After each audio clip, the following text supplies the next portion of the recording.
I'm on a cliff overlooking Runcorn from Runcorn Hill, aptly named because it's the highest point. And I've come here to walk my dogs safely, on leash, away from the cliff edge. And I'm absolutely surrounded by an interesting plant called gorse. These dudes are said to have coconut-scented flowers. Let's have a sniff. Oh, I have a cold. You are impatient, boy. These spiky shrubs do excellent in nutrient-poor soil, hence why they're growing very well on sandstone. It's the same type of habitat that heather loves to grow on, especially Calluna vulgaris, the common heather. Look, there it is. Hey, buddy. Unfortunately, during the summer, this type of habitat dries out very easily, and gorse, as well as heather, is very prone to wildfires, as evidenced over here.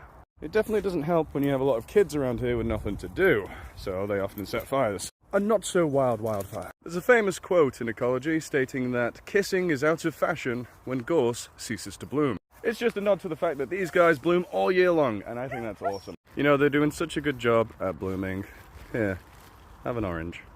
During the winter, when these guys are still very much available and blooming, they can be crushed up and given to livestock as feed, and it's actually quite good for them. Just make sure the thorns are gone by then.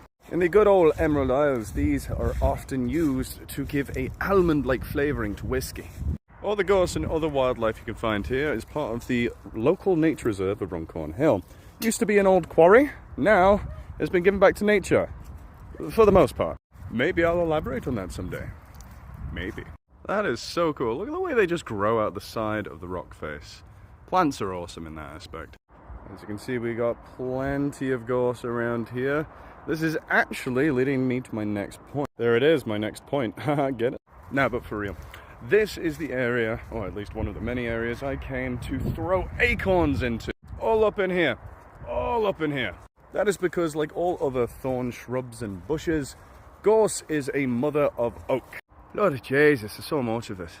By being extremely spiky, it prevents a lot of different herbivores from getting at the acorns before they're ready to be their own tree. It's no wonder then that gorse is seen by humans as a symbol of encouragement, going through harsh winters and still blooming, and providing a refuge for trees that are slower to grow, which they did for this oak before they were brutally murdered by man.